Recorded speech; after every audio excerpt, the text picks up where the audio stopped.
40 menit katanya. Wah, luar biasa ya.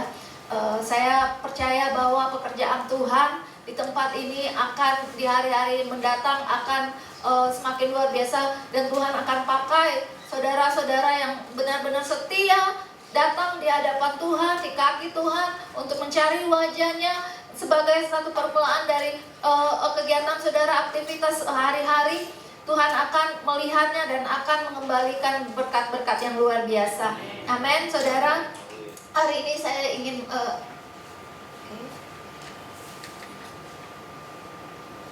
ya.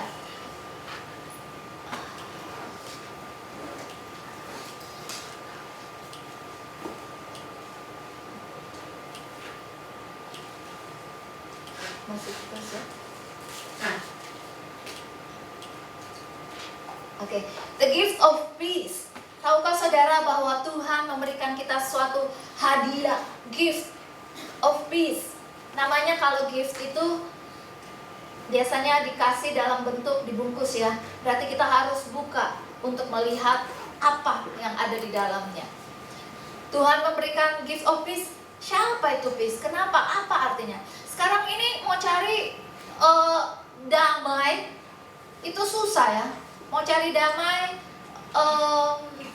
by the way, kemarin saudara ada beberapa orang yang nggak datang ibadah kemarin pagi sore. Mungkin saya perlu perkenalkan diri dikit lagi ya. Ya, nama saya Nancy Dinar. Saya dan suami menggembalakan satu gereja di Central Park di Jakarta. Kami melayani Tuhan dari tahun 2000 sebagai misionari di Korea sampai tahun 2014. Tahun 2014 kami akhirnya pulang dan memulai pelayanan. Walaupun kami menggembalakan, tetapi passion, maksudnya hati kami, kerinduan kami adalah untuk bisa memberkati gereja-gereja, terutama buat hamba-hamba Tuhan, pemimpin-pemimpin gereja. Jadi saya datang ke tempat ini kemarin melayani beberapa gereja. Sebenarnya saya yang diberkati, Pak. Saya mau melayani, saya nggak mau dilayani. Sebenarnya saya nggak mau merepotkan, karena saya anggap ini adalah panggilan saya untuk bisa melayani gereja-gereja Tuhan yang ada di Indonesia, dan itu Tuhan sudah taruhkan di dalam hati kami ya. Itu aja perkenalan singkat. Nanti sambil firman Tuhan mungkin ada beberapa kesaksian yang ingin saya sampaikan. Saya gift of peace ini adalah damai yang Tuhan sudah berikan dalam hati kita. Tapi kenapa banyak sekali orang Kristen tidak merasakan damai? Apalagi saat-saat ini banyak demo di mana-mana, krisis ekonomi, banyak usaha yang tidak berhasil, banyak masalah keluarga, banyak anak-anak yang terkena narkoba, banyak perceraian, banyak perselingkuhan. Damai yang sebenarnya Tuhan berikan di dalam hati kita itu tidak pernah dibuka. Artinya kalau kado tidak pernah dibuka, saudara. Sehingga walaupun kita orang Kristen, dikatakan bahwa Tuhan sudah memberikan damai, kita menyembah Tuhan, kita adalah Yesus Kristus adalah Raja Damai, kita tidak pernah mengalami damai, saudara. Damai adalah inti dari kedatangan Tuhan Yesus Kristus. Ini adalah inti. Kenapa saya bilang inti? Karena sebelum Tuhan Yesus lahir, 700 tahun sebelum Tuhan Yesus lahir, sudah ada nabi yang menubuatkan tentang ini, yaitu Nabi Yesaya berkata, sebab seorang anak telah lahir untuk kita, seorang putra telah diberikan untuk kita, lambang pemerintahan ada di atas bahunya, dan namanya disebutkan orang penasihat ajaib, Allah perkasa, Bapa yang kekal, Raja Damai. 700 tahun sebelum. Dan pada waktu kelahiran Yesus, gembala-gembala domba, malaikat turun dan berkata kepada gembala-gembala domba, berkata, kemuliaan bagi Allah di tempat yang maha tinggi, dan damai sejahtera di bumi di antara manusia yang berkenan kepadanya. Ada damai yang turun waktu Tuhan Yesus lahir. Sesudah Tuhan Yesus lahir, damai sejahtera kutinggalkan bagimu, sewaktu damai sejahtera kuberikan kepadamu, dan apa yang kuberikan tidak seperti yang diberikan oleh dunia kepadamu. Janganlah gelisah dan gentar hatimu. Jadi sebelum Tuhan Yesus naik ke surga, dia berpesan lagi bahwa damai sejahtera itu yang aku berikan kepada engkau. Sebenarnya saudara, ini adalah keunggulan dari orang-orang Kristen. Ini adalah bonus dari kita percaya kepada Yesus. Bukan cuma kehidupan kekal, dosa kita diampuni, tetapi ada bonus damai sejahtera. Bukankah damai sejahtera yang kita cari? Bukan uang kan yang kita cari? Bukan rumah yang besar, bukan mobil yang mewah, bukan pekerjaan, bukan karir yang tinggi. Yang kita cari kan damai. Buat apa kita memiliki semua dunia ini tapi kita tidak punya damai? Saudara, saya ingat di Korea dulu itu kan banyak orang Buddha. Itu sebenarnya dulu negara dengan kepercayaan Buddha yang sangat kental gitu ya. Jadi banyak kuil-kuil. Salah satunya yang saya suka adalah namanya Gunung Soraksan. Kalau saudara pergi ke sana, biasanya kalau turis ke sana pasti mereka akan ke Soraksan. Agak jauh dari kota Seoul, kira-kira 4-5 jam.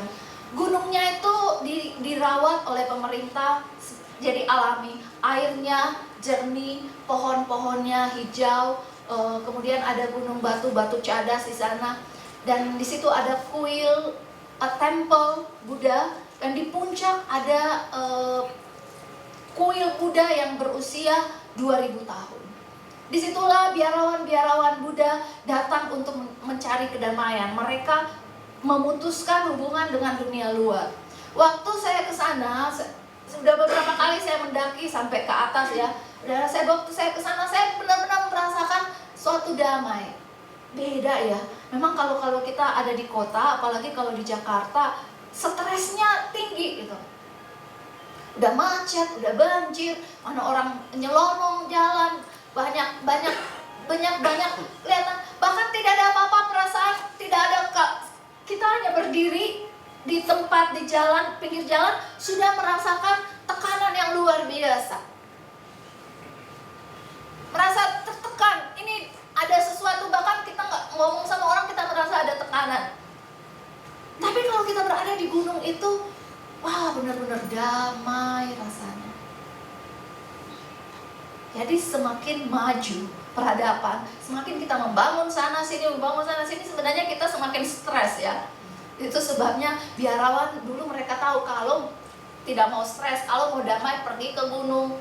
Saya pernah masuk di satu goa, sekarang sudah jadi tempat wisata. Di situ ada 2 biarawan Buddha duduk di situ sampai mereka mati. Jadi itu cuman patung ininya, sampai mereka mati dalam posisi bertapah seperti itu. Ada 2 itu jauh masuknya, kita mau sampai tempat itu jauh masuk, harus naik cable car, dan mereka ada dalam gunung, ada dalam satu gua yang sangat besar tapi dalam sekali. Mereka di situ bertapa sampai mereka meninggal.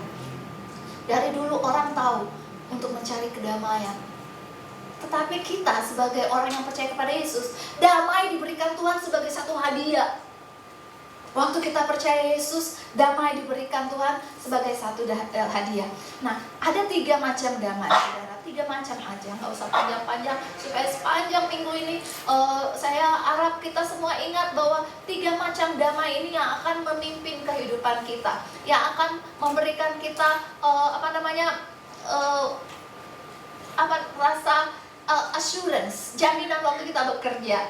Kita bekerja, beraktivitas sehari-hari, kita tahu ada 3 macam damai. Pertama adalah damai dengan Tuhan. Damai dengan Tuhan ini dengan kata lain namanya spiritual gift. Kita baca 2 Korintus 5 ayat 19, sebab Allah mendamaikan dunia dengan dirinya oleh Kristus dengan tidak memperhitungkan pelanggaran mereka. Ia telah mempercayakan berita perdamaian itu kepada kami. 2 Korintus 5 ayat 19.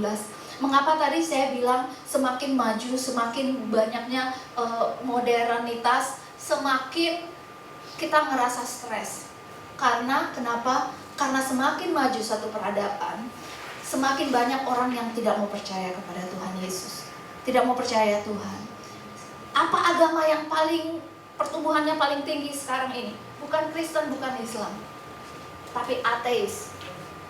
sekularisme, agnostik, orang-orang yang tidak mau percaya Tuhan. Pertumbuhannya sangat pesat, terutama di generasi-generasi berikut.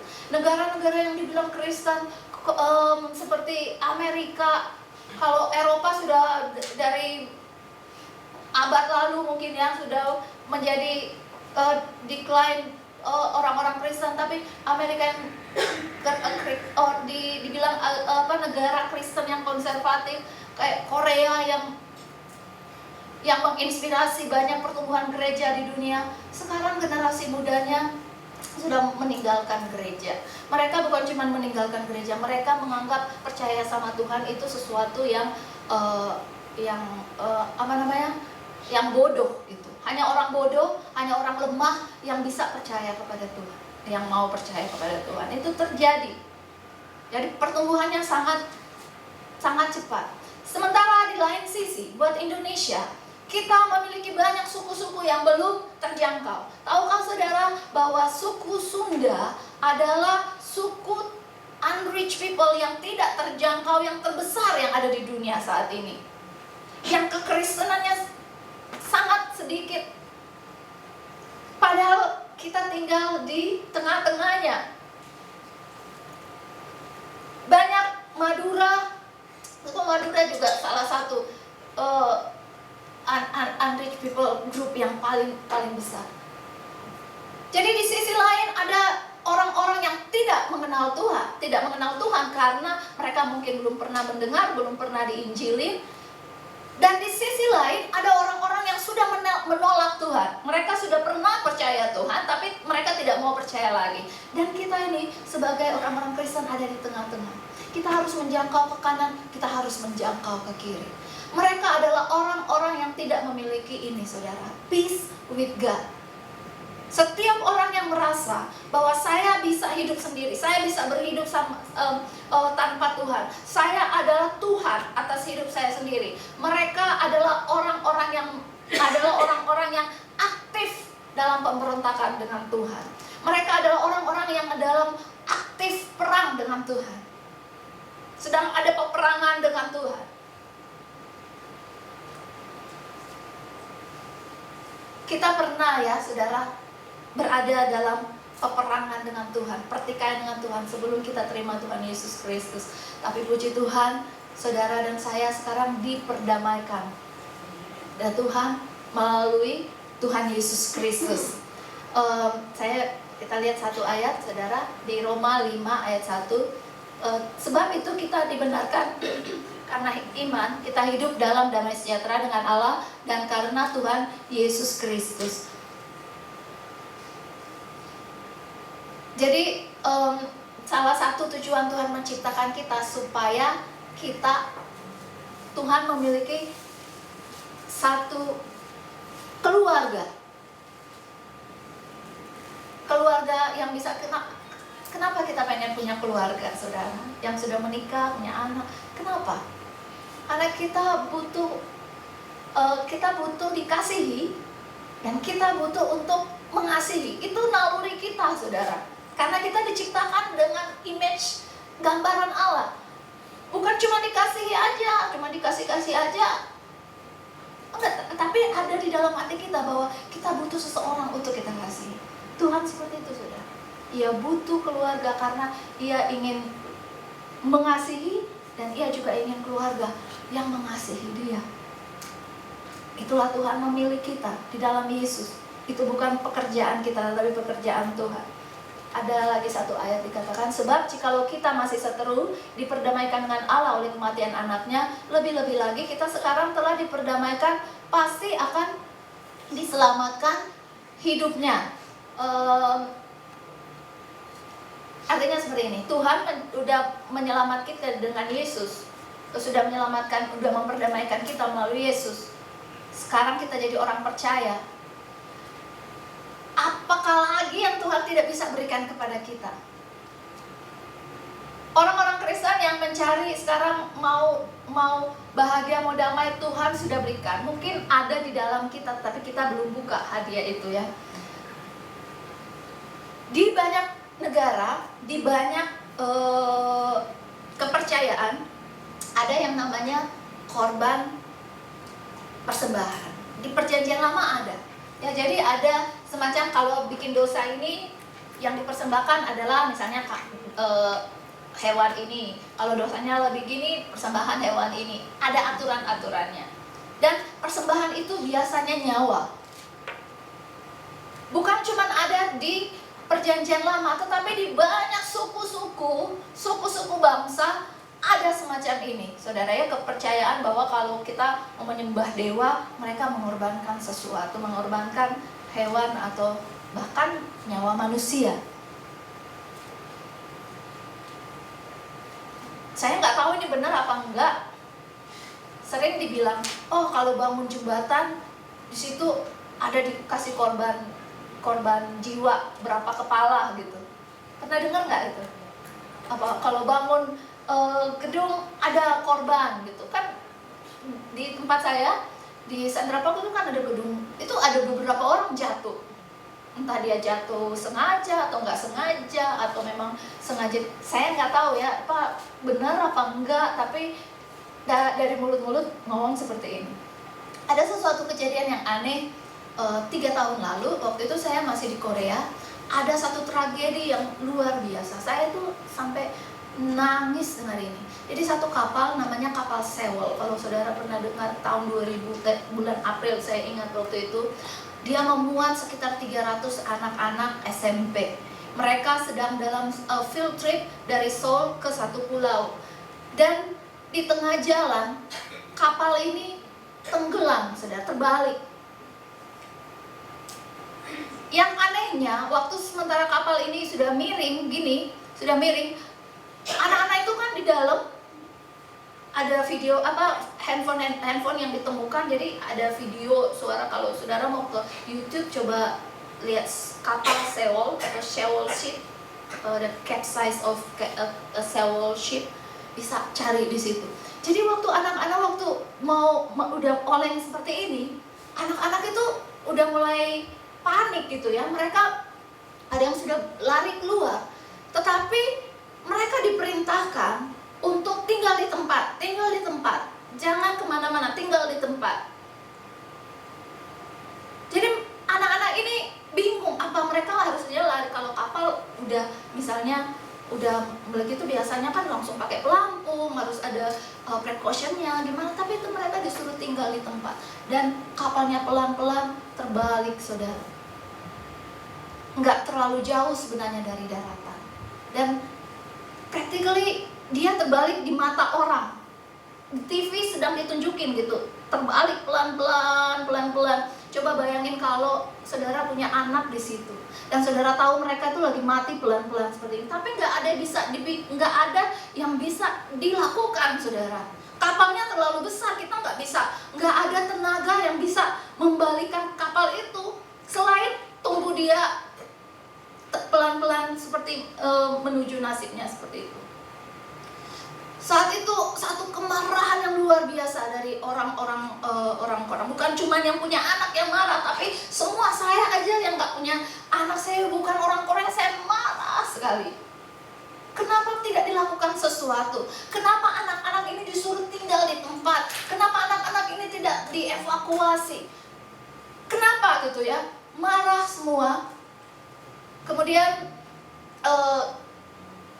teman saya di sekolah Alkitab bilang begini, tahu nggak sih, ini bulan April itu namanya apa, bulan blood moon atau apa, dan biasanya salah satu sekte di Korea mempersembahkan, bikin upacara persembahan, mempersembahkan kepada dewa mereka, kepercayaan mereka, dan mempersembahkan korban manusia gitu. Dan ini salah satunya sekte itu namanya ini taruhlah saya namanya sekte A gitu ya. Saya bilang gini sama dia, kamu ngomong kayak apa aja, kalau kamu ngomong 200 tahun yang lalu seperti ini mungkin saya percaya, masa kita di abad 21 masih percaya gitu-gituan? Apalagi kamu ngomong di negara yang maju, orang-orang pendidikan tinggi, masa sih masih percaya yang begitu-begituan? Bahwa mungkin aja itu memang kecelakaan gitu, jadi bukan karena korban manusia. Dia bilang benar sih, benar, soalnya presidennya presidennya itu yaitu presiden yang baru sekarang ini diturunkan, Presiden Park Geun-hye. Presidennya itu dia salah satu anggota dari sekte ini katanya. Dan pada waktu kapal itu sedang tenggelam, 7 jam. Ada 7 jam mereka cari presidennya, nggak ada. Di mana-mana mereka cari, ada yang bilang dia lagi sembunyi, ada bilang dia lagi ada masalah, bahkan ada yang bilang dia lagi operasi plastik, punya macam-macam bilang. Tetapi 7 jam waktu kapal itu sedang tenggelam, tidak bisa ditemukan. Katanya dia sedang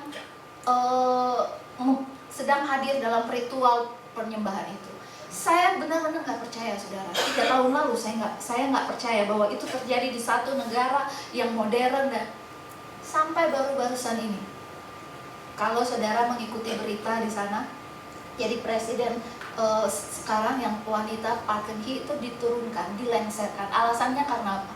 Alasannya karena dia mempercayakan terlalu banyak kepada salah seorang temannya perempuan. Dan kalau saudara mau tahu, temannya ini adalah anak dari pemimpin sekte yang tadi saya maksud, sekte A ini.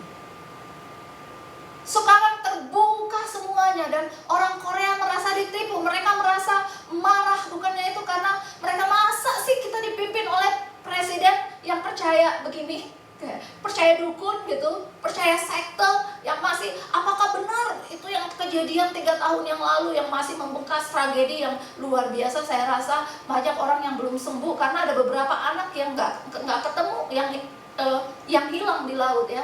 Apakah itu benar? Sekarang beberapa hari yang lalu, mungkin minggu lalu dilengsarkan ya. Saudara, manusia kita ada satu dorongan dari dalam untuk mencari pengampunan dosa, perdamaian dengan Tuhan. Entah Tuhan siapa yang kita percaya, apakah Tuhan itu benar, apakah itu dewa ini atau dewa apa. Tapi ada satu dalam hati kita ini berdosa, dan kita butuh pengampunan. Dan caranya yaitu mengorbankan nyawa. Puji Tuhan, kita sebagai orang Kristen, Tuhan bilang, emang benar seperti itu, tapi kamu tidak perlu lakukan itu lagi. Kita sebagai orang Kristen tidak perlu lakukan itu lagi, karena Yesus menjadi korban bagi kita. Tuhan sudah melakukannya buat kita. Konsep itu benar, saudara. Saya nggak percaya, tapi benar bahwa kita membutuhkan satu media untuk diperdamaikan dengan Tuhan kita. Tuhan memberikannya itu supaya kita nggak usah repot-repot lagi, supaya kita fokus aja sama tujuan hidup kita, apa yang Tuhan ingin kita lakukan, melayani Tuhan. Nggak usah fokus nanti kalau saya berdosa, saya mesti mempersembahkan apa. Cukup kalau kita berbuat dosa, mengakui dosa kita, dan Tuhan akan mengampuni. Amin, amin, saudara. Itu damai yang pertama, yaitu damai dengan Tuhan. Damai yang kedua, yaitu damai dengan diri sendiri. Hendaklah damai sejahtera Kristus memerintah dalam hatimu, karena untuk itulah kamu telah dipanggil menjadi satu tubuh, dan bersyukurlah. Kalau kita punya damai yang pertama, maka kita akan punya damai yang kedua. Ini cause effect, saudara ya. Tidak ada damai kedua kalau tidak ada damai. Setelah kita berdamai dengan Allah, maka akan ada damai di dalam kita. Peace with God and peace with me. Maksudnya apa? Peace with me. Setiap kita adalah produk masa lalu kita ya. Produk anak-anak. Tidak ada satu orang pun yang bebas dari yang namanya luka batin. Tidak ada. Walaupun kita datang dari keluarga yang sangat harmonis, yang penuh kasih, yang penuh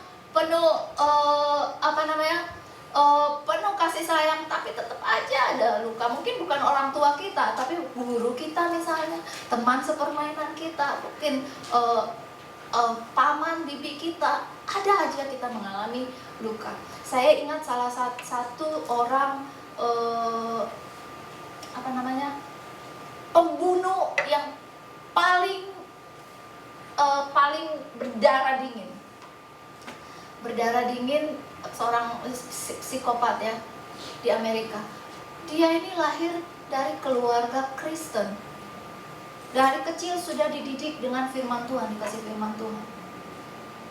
Kenapa sampai besar menjadi pembunuh series murder, pembunuh serial killer, pembunuh berantai ya, pembunuh berantai. Jadi dia nggak bunuh satu orang, banyak banget gitu. Sampai orang bingung kenapa gitu, apa dia tidak ada pengaruh sama sekali dari didikan orang tuanya, dari dia ke gereja baca firman Tuhan, kepada emosionalnya, terus sampai dia harus membunuh gitu banyak orang. Kita nggak tahu apa yang terjadi ya. Bisa aja keluarganya baik, tapi mungkin aja ada masalah di otaknya sehingga dia jadi misalnya psikopat atau apa, itu juga bisa masalah otak ya, bukan. Tapi secara singkat bahwa kita semua punya banyak masalah, saudara, dengan orang tua kita, dengan mama kita, dengan papa kita, dengan saudara kandung kita. Dan seringkali waktu kita percaya kepada Yesus, masalah-masalah itu tidak pergi begitu saja. Ada di dalam kita, harus kita bereskan. Saya ingat satu cerita, saya sering bermimpi, berpuluh tahun saya bermimpi, saudara. Saya mimpi tiap kali saya lagi kemana gitu pakai sepatu, jalan pakai sepatu, tiba-tiba sepatu saya hilang. Saya cari di mana sepatunya hilang. Dan itu mimpinya bukan cuma sekali, berulang-ulang dan bertahun-tahun. Saya pakai sepatu, kemudian sepatunya hilang. Saya lagi begini, kalau ini kan nggak apa-apa ya. Saya sudah damai dengan diri sendiri, jadi enggak. Kalau nggak, saya waktu itu jadi malu kalau saya lagi pakai sepatu di depan orang, kemudian sepatunya hilang. Tahun 2009 saya nulis satu buku, judulnya Turning Hurt into Hope. Jadi waktu nulis buku itu saya ingat-ingat lagi apa yang terjadi. Kemudian mimpi ini saya ingat. Saya bilang, Tuhan, apa sebenarnya ya? Kenapa mimpi ini berulang-ulang dan sebenarnya ada apa? Kemudian saya diingatkan Tuhan. Jadi waktu saya umur 5 tahun, saya lagi berkunjung ke rumah nenek saya. Di situ ada sepupu saya, dia mungkin 2 tahun lebih tua dari saya. Lagi main-main sama teman-temannya, kemudian dia pergi. Saya bilang, saya ikut dong. Terus dia bilang, jangan ikut kamu. Waktu itu saya tuh nggak pakai, saya namanya anak-anak di kampung gitu ya, nggak pakai sendal, cuman pakai singlet sama celana dalam. 5 tahun, saudara, nggak sekarang ya, dulu itu masih kecil gitu. Dan itu di rumah lagi main-main. Kemudian mereka bilang, jangan ikut kamu. Mereka jalan dan saya ikutin dari belakang, saudara. Saya ikutin dari belakang, ternyata mereka perginya jauh pergi. Dan saya di tengah jalan nggak pakai baju seperti itu, nggak pakai sendal, dan saya tidak tahu jalan pulang. Saya ikutin mereka seperti happy aja dan tidak peduli saya lagi ngikutin mereka dari belakang. Saya rasa sangat malu, tapi saya tidak berdaya, mau pulang nggak tahu jalan, mau ikut mereka sampai di mana. Tapi saya ikut terus, dan ternyata ini menjadi satu trauma yang membekas di dalam pikiran saya sampai saya berumur 30 tahun lebih. Saya masih sering mimpi hal ini. Tapi waktu Tuhan ingatkan, saya berdoa, Tuhan, saya ingat kejadian ini. Saya minta Tuhan bereskan rasa trauma saya. Hilang, saudara. Sampai sekarang nggak pernah lagi mimpi. Sekarang saya sih nggak malu. Kalau nggak pakai sendal nggak malu. Tapi kalau pakai baju dalam pasti malu lah itu ya. Enggak lagi. Tapi Tuhan beres. Ada hal-hal dalam hati kita yang bahkan kita nggak tahu. Saya ingat satu cerita lagi ya, saudara, nggak apa-apa ya. Ini banyak. Saya pernah ambil kuliah konseling waktu di Korea. Nah, saya sekelas sama seorang ibu. Ibu ini ngambil konseling, dia sudah berapa tahun konseling. Terus dia bilang begini, saya tanya, kenapa kamu mau belajar konseling? Dia bilang, saya punya satu masalah keanehan. Jadi dia setiap malam kalau dia tidur, sering dia bangun seperti orang ketakutan gitu, keringat dingin terus ketakutan, seperti orang panik, dan dia tidak tahu kenapa, apa masalahnya. Orang dia biasa-biasa aja, keluarganya biasa-biasa, sama suami biasa, nggak ada masalah, anak-anak juga. Tapi kalau malam dia bangun, dia gemetar, dia panik gitu, keringat dingin, seperti orang sedang nightmare, mimpi buruk gitu. Terus dia bilang, keanehan kedua, saya itu masa di SD, dia tuh nggak ingat sama sekali. Dia tahu SD-nya di sini, kan ada sertifikat, ada ijazah. SD-nya di sini, kelasnya ini, tapi dia tidak ingat pengalaman sedikit pun dengan SD itu, seperti di block out. Dia ketemu sama teman SD dan temannya, "Hei, kamu kan teman SD kita di sini." Dia nggak ingat. Dia nggak ingat satu orang pun, dia tidak ingat satu peristiwa pun, dia tidak ingat apapun tentang waktu itu. Untuk itulah dia ke counseling dan di terapi ya. Di terapi, kira-kira apa masalahnya. Nah saudara, sering hal-hal yang kita menghantui, yang kita nggak sadar, ada di dalam kita. Orang ini waktu dia tak ditemukan, waktu habis konseling, dia ingat. Jadi waktu dia SD kakaknya meninggal. Nah di Korea itu rumahnya kan kecil-kecil gitu. Biasanya satu ruangan sudah pagi dijadikan tempat keluarga, tempat makan, tempat nonton, malam dijadikan tempat tidur gitu. Cuman kecil, apartemennya biasanya seperti itu. Dan dia di situ, kakaknya meninggal, dia ada di situ jagain kakaknya. Dia belum terlalu sadar bahwa ini meninggal gitu kan. Waktu dia lihat, aduh kakaknya udah meninggal, dia mau keluar gitu, mau lari, dia apa perasaannya gitu. Dia keluar, pintunya terkunci. Jadi selama satu malam dia dibiarkan di tempat itu bersama dengan mayat kakaknya. Saking traumanya begitu dalam, dia langsung secara psikologis block out semua peristiwa yang ada seputar itu. Jadi dia nggak bisa ingat-ingat lagi. Dia nggak ingat peristiwa dia sama mayat kakaknya terkunci. Dia juga nggak ingat dia mengalami. Tetapi perasaan itu ada di dalam alam bawah sadar. Itulah yang membuat dia suka terbangun, mimpi buruk, ketakutan, sampai dia dipulihkan. Nah setelah dia dipulihkan, dia tahu permasalahannya seperti itu. Benar-benar dia sekarang sudah nggak mimpi buruk lagi.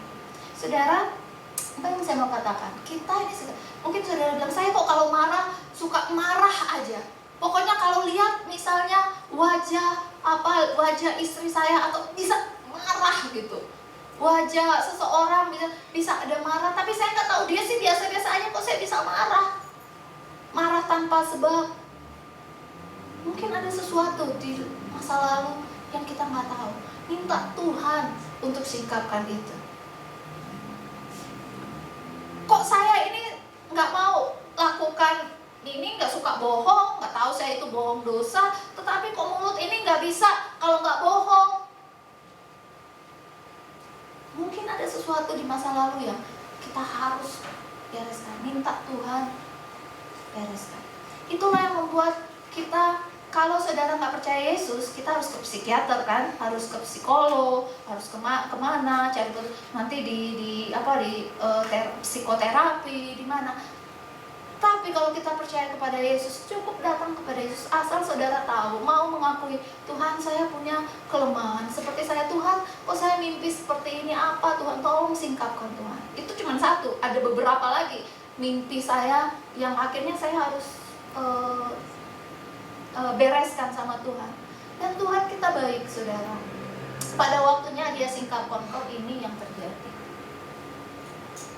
Satu hal lagi yang mungkin itu, saya waktu 7 tahun ditinggal mama saya, pergi.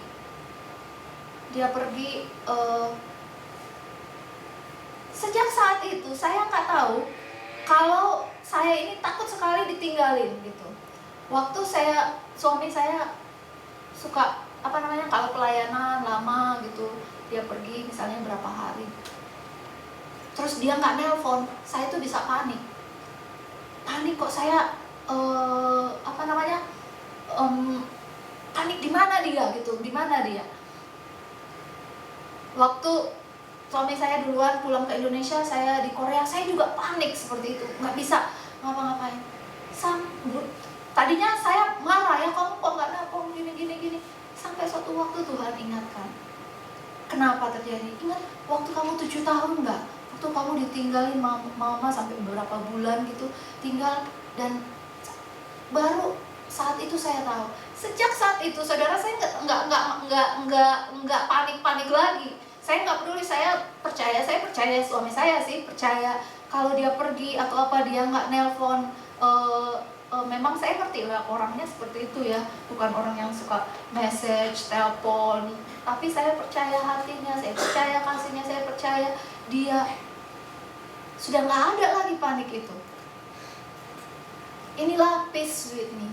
Waktu kita mengalami peace with God, kita diperdamaikan Tuhan dengan diri kita sendiri. Saya tidak tahu saudara punya masalah apa, tetapi lihat polanya, lihat patternnya. Adakah masalah yang selalu berulang-ulang? Adakah dosa yang selalu saudara lakukan berulang-ulang? Adakah kesalahan yang selalu berulang kali terjadi, jatuh di lubang yang sama itu lagi? Atau adakah mimpi saudara yang mencemaskan, mimpi yang berulang-ulang ada di dalam kepala yang terjadi? Saudara minta ini, tanya kepada Tuhan, Tuhan apa? Dan Tuhan akan singkapkan. Peace with me and peace with God. Saudara sering bilang shalom ya. Shalom itu damai sejahtera. Ada 700 kata di dalam Alkitab yang bisa diterjemahkan sebagai shalom atau damai. Ada itu artinya apa? Ada damai untuk setiap masalah kita. Waktu kita perlu penghiburan, ada ayatnya. Waktu kita butuh bimbingan, ada ayatnya. Waktu kita butuh pengampunan, ada ayatnya. Waktu kita butuh kepercayaan diri, ada ayatnya. Waktu kita punya masalah keuangan, kita punya masalah dengan fisik, sakit penyakit, ada ayatnya. Semuanya ada, saudara, di dalam firman Tuhan kita ini, ya. Jadi, peace with God, peace with me. Peace with God itu spiritual peace.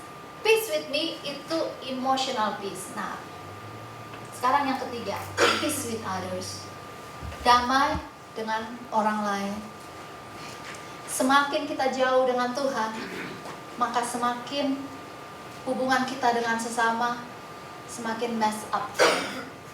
Semakin tidak baik hubungan kita dengan sesama. Itu juga berlaku pada hubungan suami istri.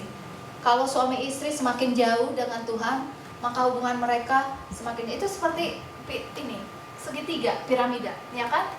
Sisinya, kalau sisinya semakin pendek, berarti semakin dekat satu sama lain. Tapi kalau sisinya semakin luas, berarti semakin jauh.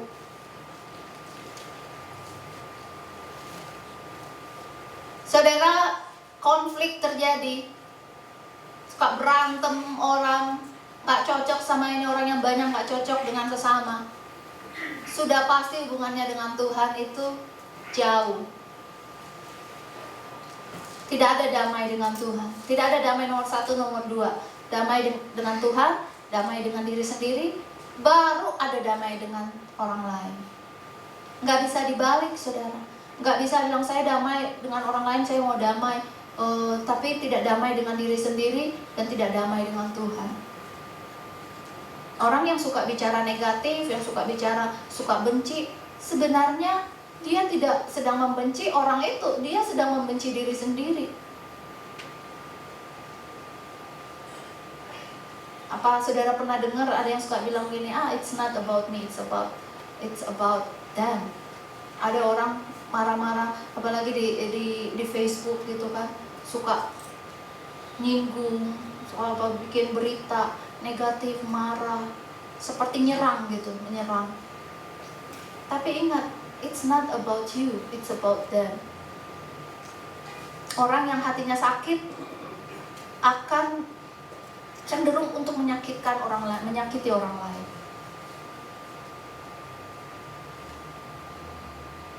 Dia nggak mau perasaannya sendiri, tapi dia mau merasakan sakit itu sendiri, mau mau juga orang lain merasakan hal yang sama. Jadi tandanya kita dekat sama Tuhan, kita akan mempunyai hubungan baik dengan orang lain. Kita akan punya baik hubungan dengan pasangan hidup. Kita akan punya hubungan baik dengan diri kita sendiri. Itu ya saudara.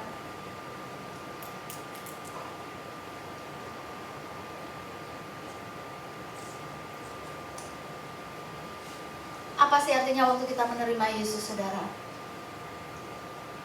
Orang yang sudah damai dengan orang lain, tidak lagi mencari pujian dari orang lain. Banyak kan kita melakukan sesuatu karena orang lain. Saya pakai baju seperti ini supaya dilihat orang lain bagus. Padahal kan pakai baju supaya enak ya, supaya nyaman. Saya beli ini karena teman-teman beli ini. Saya punya barang bermerek karena yang lain. Saya punya handphone mahal karena semua orang pakai handphone yang mahal gitu. Jadi motivasi dari kita melakukan sesuatu karena orang lain.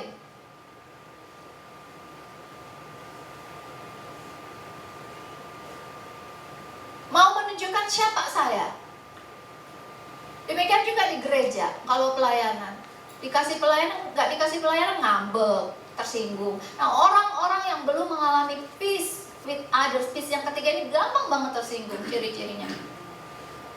Bukan cuma gampang berantem, gampang tersinggung gitu. Misalnya lupa disalamin sama pendeta atau sama asyar, tersinggung. Kenapa ya, kok saya nggak disalamin, tadi lupa. Atau kadang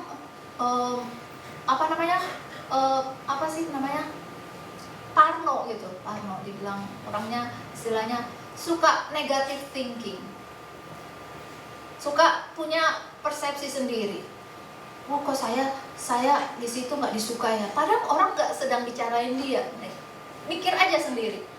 Kok saya tiba-tiba sudah nggak dijadwalin di pelayanan 1 minggu ini, bisa aja yang ngejadwalin misalnya lupa atau ada orang baru yang mau dimasuk, nggak ada apa-apa sih sebenarnya, cuman dia udah mikir, udah merasa bahwa ada something wrong nih, saya kok nggak di pelayanan lagi, tersinggung, mending saya nggak pelayanan sekalian gitu.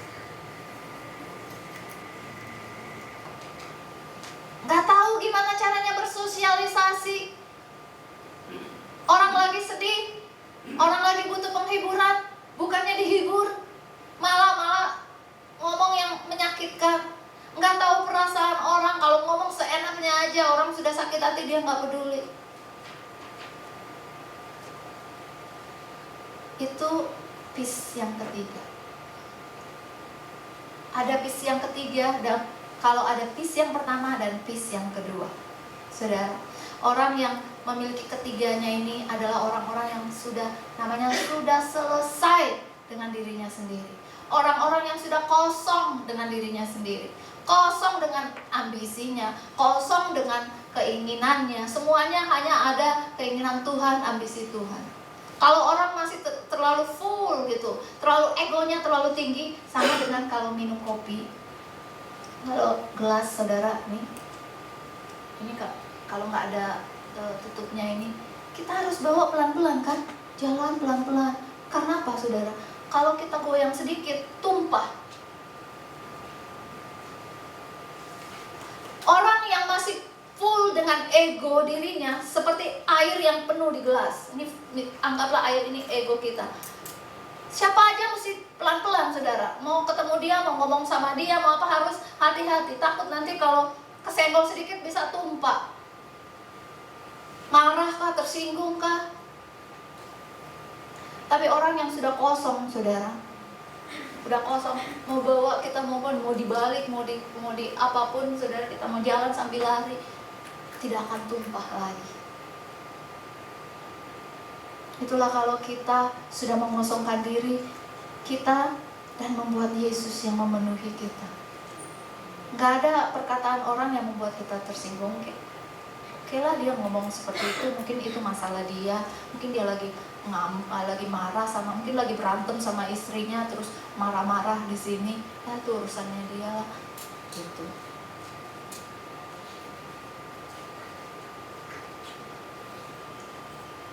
Jadi saudara, mari kita yang mengalami ini, kita ujung-ujungnya adalah apa? Kosongkan diri kita dan biar Tuhan Yesus yang isi. Enak kan saudara? Itulah yang namanya damai. Kalau masih banyak rencana ini, rencana itu, ambisi ini, ambisi itu dalam hati kita, stres. Belum ada rencana yang gagal, belum ada rencana yang nggak dicapai, mimpi yang nggak. Tapi kalau kita cuma mau bersandar pada Tuhan, biar kehendak-Mu yang jadi dalam hidup saya. Apapun yang Tuhan inginkan jadi, itulah damai saudara. Itulah enak ya. Mau ada di mana aja kita bisa. Biar semua orang stres, biar semua orang pusing, biar semua orang merasa punya masalah, kita tenang-tenang aja. Kan kita tahu saya ini udah kosong kok. Apa yang mau ditumpahin lagi apa? Yang ada di dalam saya adalah Tuhan Yesus Kristus. Amin saudara. Jadi 3 macam damai, apa itu? Damai dengan Allah, damai dengan diri sendiri, dan damai dengan sesama. Jadi itu bentuknya segitiga ya. Ingat, semakin dekat kita dengan Tuhan, semakin dekat kita dengan sesama kita. Semakin jauh kita dengan Tuhan, semakin jauh kita juga dengan sesama. Amin. Saya berdoa. Mari kita berdoa.